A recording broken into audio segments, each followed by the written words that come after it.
All right, today we're going to journey back, way back to a time of legend. We're going to explore a myth that honestly gets to the heart of one of the most profound human experiences. So let's dive right into this incredible story from the heart of Atlantis, the crystalline dawn of self-love. It all kicks off with this huge question, one that's been asked forever, really. Every culture, every civilization, heck, every single one of us has probably wondered this at some point. Where does real power actually come from? Not just temporary power, but something deep, something that lasts. Well, this myth we're looking at today, it has a pretty fascinating answer. So we find ourselves on the legendary continent of Atlantis. And look, when you think Atlantis, you probably picture this perfect, glowing paradise, right? Well, that's not exactly the story we're telling today. This is a story about a quest, a really desperate search that was born out of some kind of deep collective trauma. Okay, so at the very center of this whole thing are two main figures, Echnatara and Althar. And you can just tell their destinies are completely woven together. They're companions, partners on this huge journey, trying to navigate all the hopes and, frankly, the fears of their incredible, but also deeply troubled civilization in Atlantis. See, here's the thing. The people of Atlantis were reeling from some kind of massive trauma, and in that fear, in all that uncertainty, they came to believe that the only way out, the only way to secure their future, was to find a brand new source of energy. And who was leading the charge on this massive search? Yep, Echnatara and Althar. But here's where it gets really interesting. After what seems like ages of searching and finding nothing, absolutely nothing, the entire way they were thinking about this quest was about to be completely shattered. This is a huge turning point in the story, where the search for power takes this dramatic, sudden turn inward. Just try to picture it for a second. For ages, these two looked everywhere but inside themselves. They scoured the entire known world, maybe even gazed up at the stars, totally convinced that this energy source had to be a physical thing, something they could find, a place they could go to, a power they could grab and control. And this is the absolute core of their breakthrough. Just look at the difference. They were hunting for something external, right? A physical object, a place on a map, something they could control. But what they ended up finding was something internal. It wasn't an object, it was a state of being. Something you don't control, but something you realize, a total 180. It wasn't about discovering an object, it was about discovering the self. So, what exactly was this source? The myth gives it a name, Yajni. We translate that as the self. And we're not talking about the ego here, or your personality. This is something deeper, the true fundamental core of who you are.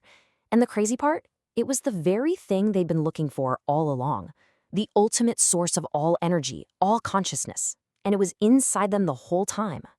And look, this wasn't some dry, intellectual discovery. This was a profound, completely life-altering experience. And that brings us to the absolute emotional peak of this entire story, Echnatara's great awakening. Then, in this one single moment of just profound clarity, Echnatara gets it. The truth just hits her. It was never about finding something out there. The power, the energy, the source they'd been searching for, it was her. And, she didn't just understand this with her mind. She felt it. She embodied it. She literally became it. So what did that feel like, to suddenly become the source? Well, the myth puts it so beautifully, so simply. It was an all-encompassing love for herself. And this isn't pride or ego we're talking about. This is a pure, unconditional love and acceptance for her truest self. And that's the whole key, right there. The ultimate source of all energy turned out to be self-love. But hold on, the story doesn't just stop there with her personal aha moment. This is where it gets even more incredible. Echnatara's awakening leads to this extraordinary act of compassion, where her inner experience of love actually becomes a real, tangible thing in the outside world. Okay, so to really get this next part, we need a little context. A great cataclysm hits. The civilization of Atlantis, it falls. And in all of that devastation, Althar, remember him? Echnatara's companion? He's deeply, deeply traumatized. The myth says he gets trapped inside a bubble of shame. Now, seeing him in so much pain, Echnatara does something miraculous. That enlightened self-love she found, that powerful energy, it starts to transform. First, it takes the form of this brilliant liquid light, and then that light begins to solidify, crystallizing into a real, tangible object that was created for one single reason: to heal. And this is such a beautiful illustration of what the myth is trying to teach us. This crystal, made from pure self-love, it wasn't a weapon. It wasn't a tool for power. No, it was a key.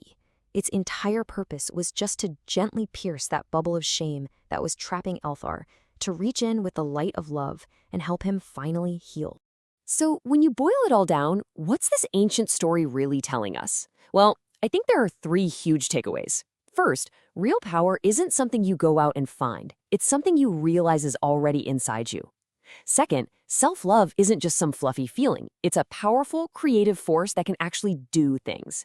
And finally, maybe the most beautiful point of all, is that the highest use of our own enlightenment, our own inner light, is to turn around and help heal the pain in others. And that really leaves us with one last thought, a question that this myth isn't just asking about Atlanteans, it's asking each and every one of us. If you were to just quiet down that external search for a minute, to actually turn your attention inward, what do you think you would find is the true source of your own energy? Something to think about. Thanks so much for joining me for this one.